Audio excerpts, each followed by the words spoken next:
Guys, कैसे हैं आप लोग? उम्मीद है सभी लोग स्वस्थ होंगे।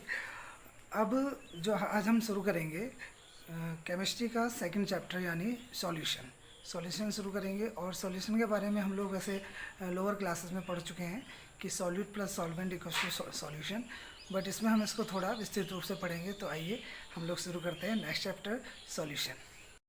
Now guys, today's topic is chapter number 2 of our chemistry part 1, solution.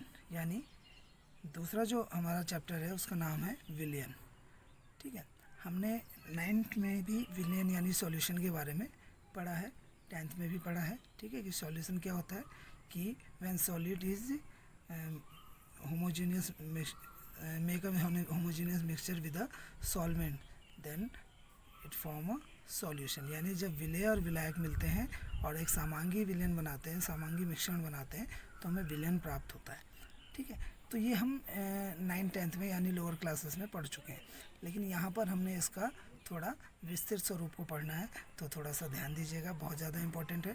तो आ जाइए, पहले हम इसके सिलेबस के ऊपर चर्चा कर लेते हैं कि इसका पाठ्यक्रम क्या है। सिलेबस पे इसमें जो जो चीज़ें हैं वो मैंने सब लिख रखी है, आप लोग ध्यान दीजिएगा। सबसे पहले तो इंट्रोडक्शन यानी सॉल्यूशन है क्या, कैसे बनता है, इसके जो कंपोनेंट्स वगैरह होते हैं वो क्या होते हैं।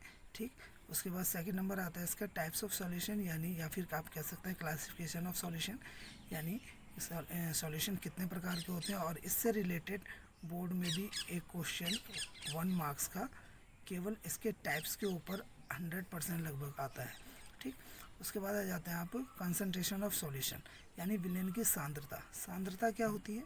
ठीक है, उसके बारे में चर्चा करेंगे। और उस सांद्रता को निकालने के कुछ मेथड्स हैं, उन मेथड्स पे चर्चा करेंगे, जैसे परसेंटेज बाय वेट यानी भार प्रतिशत, परसेंटेज बाय वॉल्यूम यानी आयतन प्रतिशत, स्ट्रेंथ यानी इसकी शक्ति निकालना, सीधे सीधे यहाँ का मतलब होता है सांद्रता से। ठीक, उसके बाद आ जाते हैं मोलैरिटी यानी मोलरता, हमने 11th में पढ़ी है। ठीक है, मोलैलिटी ये भी हम 11th में पढ़ चुके हैं। मोललता, नॉर्मलता ये यहाँ का टॉपिक है, नॉर्मेलिटी। ठीक है, हालांकि हमने 11th में भी ये टॉपिक है, लेकिन 12th में इसका यूज्ड है। ठीक, उसके बाद आ जाता है मोल फ्रैक्शन, ये भी हमने पढ़ रखा है, मोल प्रभाज या मोल अंश भी बोलते हैं इसे। ठीक है, उसके बाद आ जाता है नया टॉपिक है हमारे पास फॉर्मेलिटी यानी फॉर्मलता।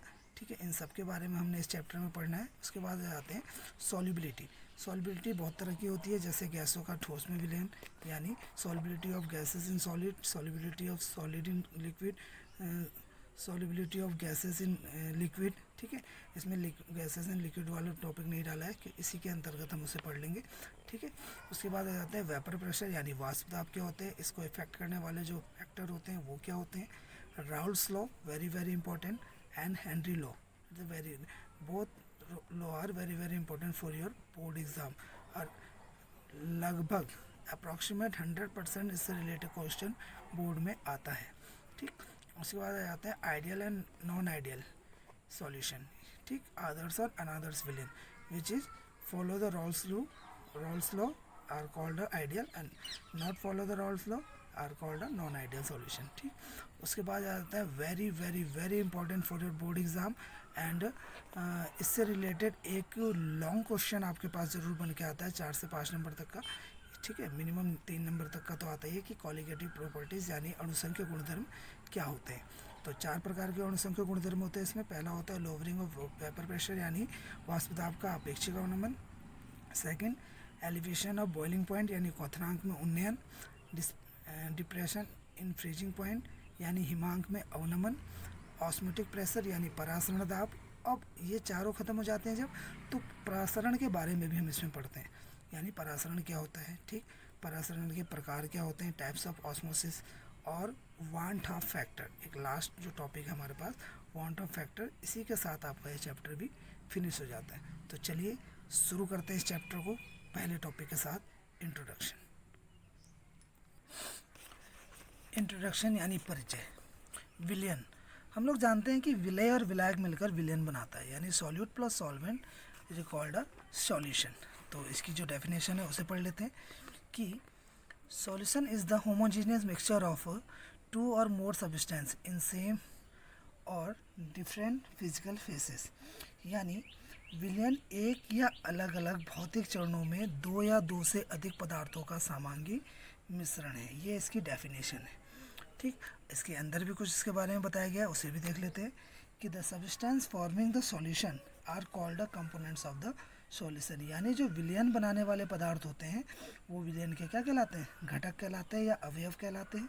ठीक, on the basis of number of components, यानी अवयवों की संख्या के आधार पर a solution of two components in is called binary solution. यानी अगर इनके कंपोनेंट्स के यानी अवयवों के आधार पर जो दो अवयव अगर पाए जाते हैं तो उसे हम बाइनरी सॉल्यूशन कहते हैं। यानी दो घटकों से युक्त जो विलयन होगा वो द्विअंगी या बाइनरी विलयन कहलाता है।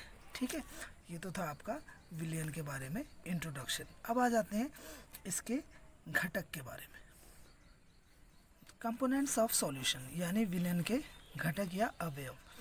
There are two components are first is a solute यानी विलेय, सेकंड इज अ विलायक यानी सॉल्वेंट।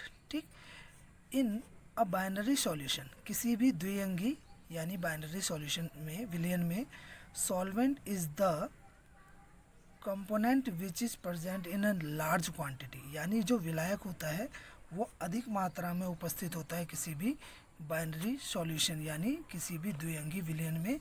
जो अधिक मात्रा में उपस्थित है उसे बोला जाता है विलायक, और जो कम मात्रा में उपस्थित होता है या उसे बोला जाता है विलेय।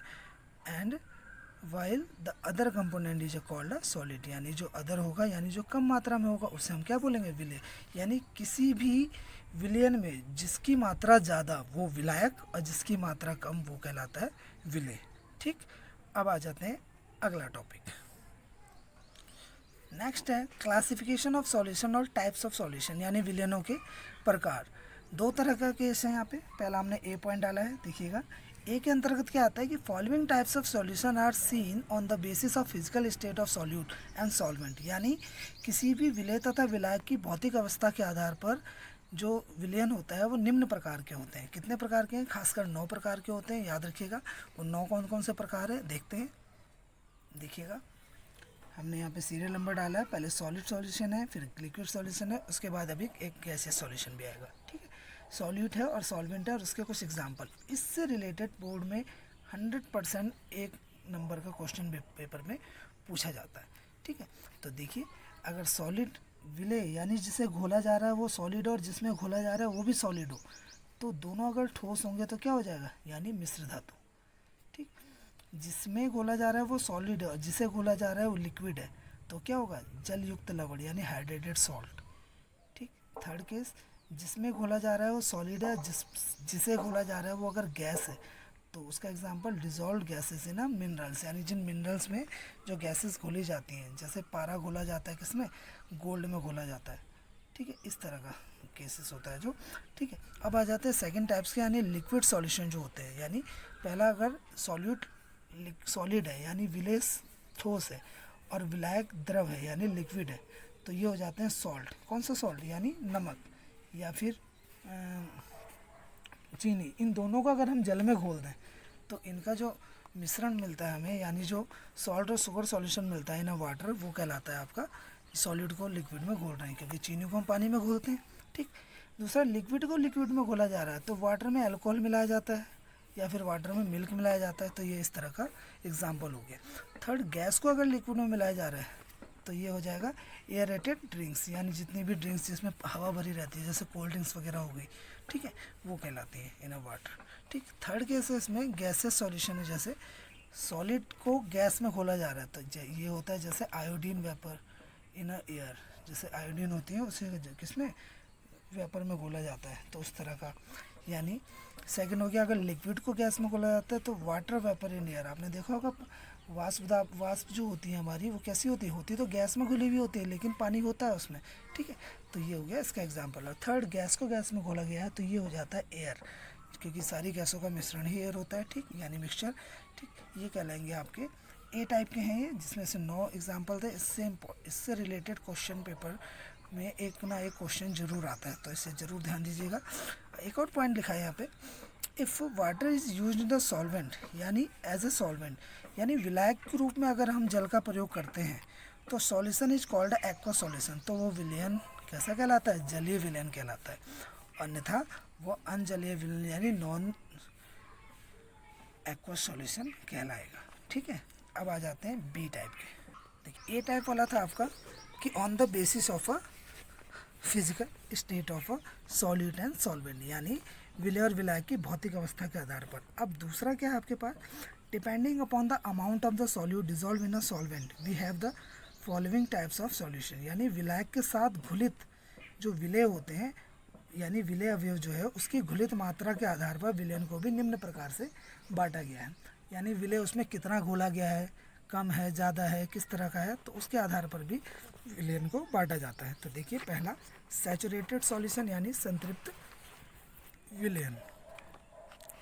देखिए solution in which more solute can be dissolve without rising temperature is called an unsaturated solution, यानी ऐसा विलयन जिसमें बढ़ते तापमान के बिना, ताप को बढ़ाने की ज़रूरत नहीं है, ठीक, के बिना ही अधिक विलय को घुलित किया जा सकता है। आराम से ही उसे घोलते रहिए। जैसे आप मान लीजिए एक बड़ी सी बाल्टी में पानी ले रखा है आपने, उसमें आप चीनी एक एक चम्मच करके घोल रहे हैं, तो वो घुलता रहेगा घुलता रहेगा घुलता रहेगा, तो मतलब बार बार अगर घुलता रहे तो ऐसा सॉल्यूशन कहलाता है आपका अनसैचुरेटेड यानी असंतृप्त विलयन।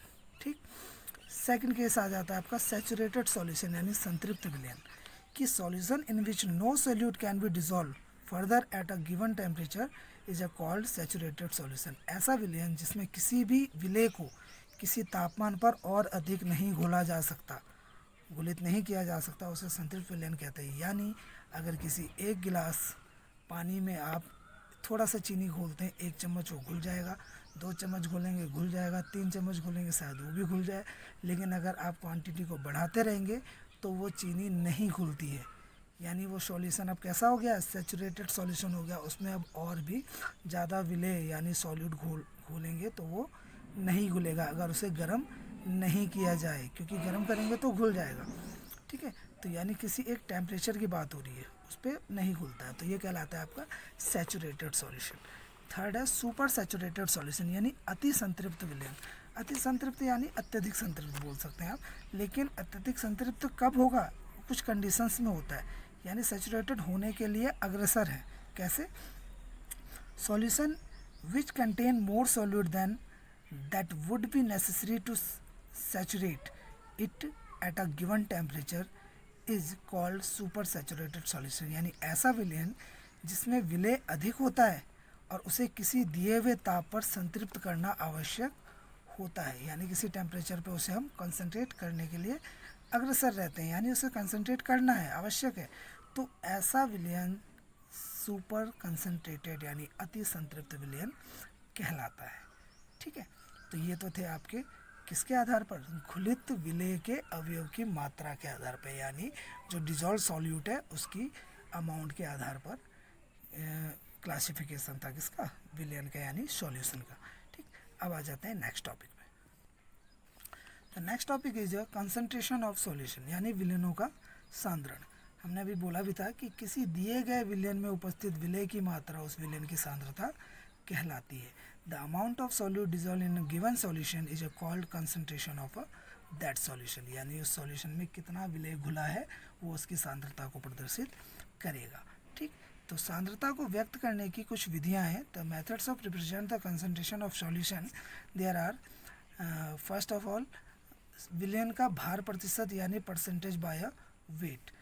यानी देखिए इसकी थ्योरी मैंने नहीं लिखी है, आप फॉर्मूले समझ जाइएगा कि वेट परसेंटेज यानी भार प्रतिशत होता है वेट ऑफ सॉल्यूट यानी विलय का भार divided by weight of solution यानी विलयन का भार, अब गुणा गए 100, इससे हम विलयन का भार प्रतिशत निकाल सकते हैं।